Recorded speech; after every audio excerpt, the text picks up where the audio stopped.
All right, I believe we're on number 6. Number 6 on my list, I've got a movie. This was one of the first movies I saw, and it's hard to remember going back. I had to kind of like look at my lists of things I'd seen. The Gentleman with Matthew McConaughey. The Gentleman was the first movie I saw this year and is on my list a little later on. So mine is Guns Akimbo. Oh, Daniel Radcliffe. Yeah. I talked about in the previous video, but I'll talk about it again now. But first, talk about The Gentleman.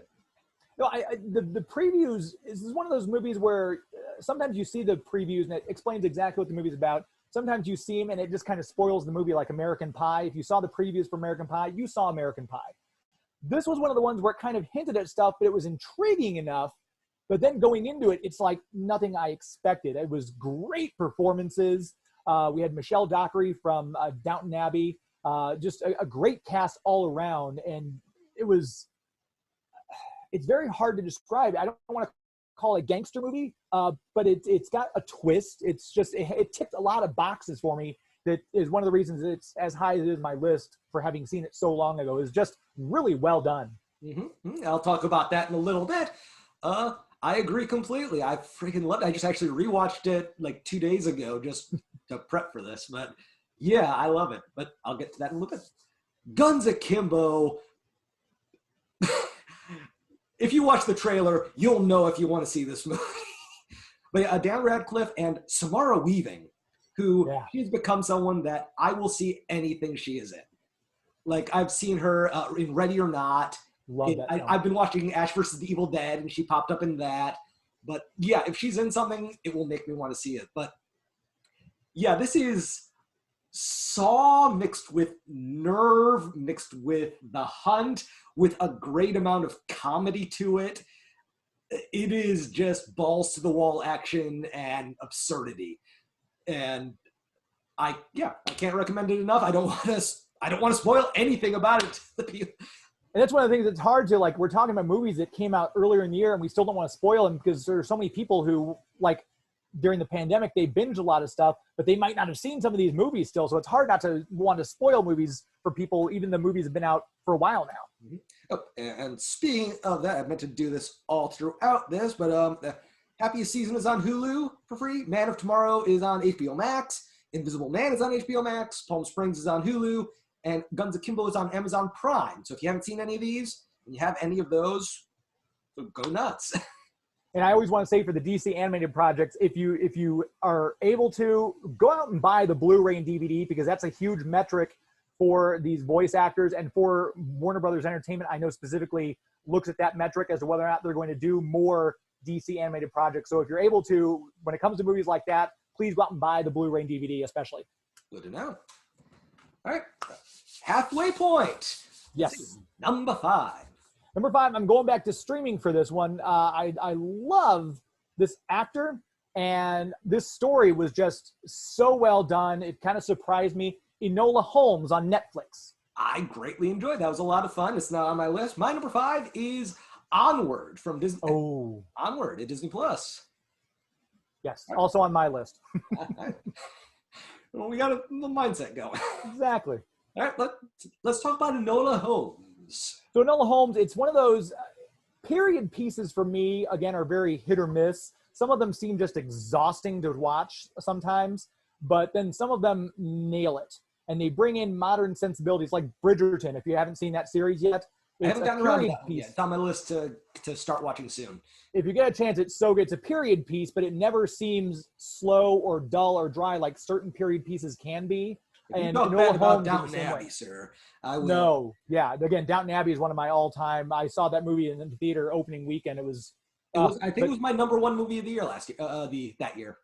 That would certainly rank on my top 10 for sure. God, was that only 2019? Oh God, that feels so long ago. I know. The pandemic has really gone wibbly wobbly, timey wimey with what has gone on in this year and what happened in previous years. I feel like we're in the 14th month of 2020 right now. So who do I know? But yeah, I think Enola Holmes had those modern bits of sensibility brought in. It was shot very well, acted very well, and it never got slow or drug. And it was very much, you could see it as a perfect companion piece to Robert Downey Jr.'s Sherlock Holmes series. even though Sherlock Holmes does show up in this one. It's not Robert Downey Jr., but still very well done, very smart film, and definitely ranked on my top 10 list. Yes, I greatly enjoyed it too. I liked the Ferris Bueller-esque breaking the fourth wall stuff. Millie Bobby Brown, is it Millie Bobby Brown, I think? Or yes.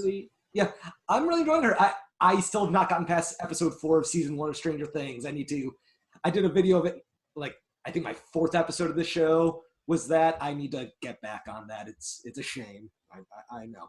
But I really enjoyed her in it. I liked Henry Cavill as Sherlock Holmes. Yeah, it was a lot of fun. Have you heard this kind of tongue-in-cheek grassroots movement online to get her to play young Leia if they ever do, not young Leia, but if they ever do any mid-quill episodes? Yeah, I've heard that, and I would be okay with that. I don't know how Carrie Fisher's estate feels about it, because I know there was some qualms about using her face like they did at the end of Rogue One, which I think hopefully we can spoil that for people by now. But I think that came out long ago. Yeah, if you haven't seen Rogue One yet, shame on you. That's what I say. But no, I think she would make a perfect, much like I want to see Sebastian Stan as a prequel or mid-quill Luke Skywalker. Just the similarities, the acting style. And we already have Alden Ehrenreich, I think, yep, for Han. So we've got the people. We just need exactly a good storyline there. Yeah.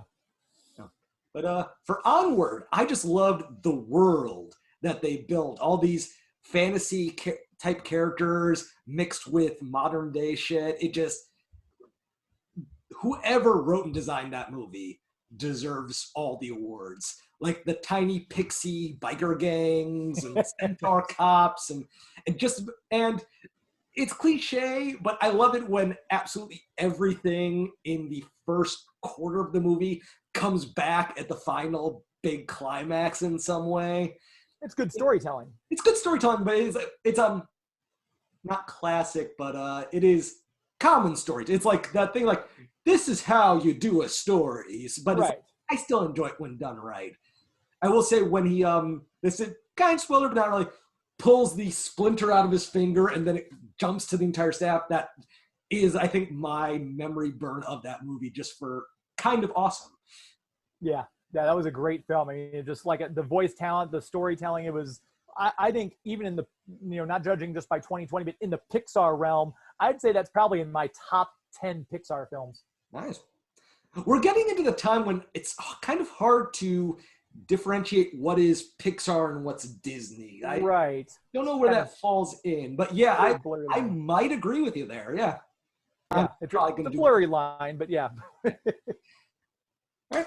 Number 4. Number 4 on my list is Onward. All right. Mine is going back streaming. The Trial of the Chicago 7 on Netflix. Ooh, I did not see that yet. Ooh. All right. Do you have anything to pile on? No, I think you covered Onward well. I think there's that little, my nerd part of my brain. It's like, it's Star-Lord and Spider-Man teaming up. So there was that little fun aspect for me. But so anything with a dad element kind of tugs at my heartstrings. So that kind of, lends itself to lodging itself a little bit nicerly. I'm not talking words. It lends itself to being a little bit more appealing to me. I lost my dad at a very early age. So stuff like that kind of resonates with me when they have dad stuff in movies. But it was just, I like the fantastical fairy tale storytelling aspect, this mythical land, which it was overall well done. Just like the concept through the writing, into the voice work, and the overall final package. I think they just nailed it. Mm-hmm. I've heard that Chris Pratt and Tom Holland actually recorded most of their stuff together, which adds so much, I think. It really does. It's where, like, eventually I might want to try voice acting, but that idea of just being in a booth by yourself and having to act to no one, that's tough. That is a really tough gig. Seasoned voice actors have even said, it's not as much fun when you're actually playing off somebody. It's like live theater or doing a TV show when you've got someone to play off of. Even if they're in the booth across from you, you can see them and you react to it differently than you are if you're standing in a booth by yourself saying, okay, now give us the line surprised. Okay, now give us the line angry. So it's vastly different. I wish that we could have gotten video of the old Batman the Animated Series recordings where everyone was in the room together. Dear God, that would have been amazing. Yeah. Had they known about DVD extras back then, they would have gotten it for sure. All right. Trial of the Chicago 7, Aaron Sorkin. That's my main thing. If Aaron Sorkin is doing anything with it, I'm there. I watch Sports Night like once every 3 years just to have that, listen to the dialogue. And it's music. And honestly, this is really good. I don't know much about the history of it. I don't know about how historically accurate it is, but the movie itself was really good. I mean, Eddie Redmayne did a great job, but I feel they wanted James Marsden because every time I looked at him, I had to remind myself it wasn't James Marsden. Sacha Baron Cohen.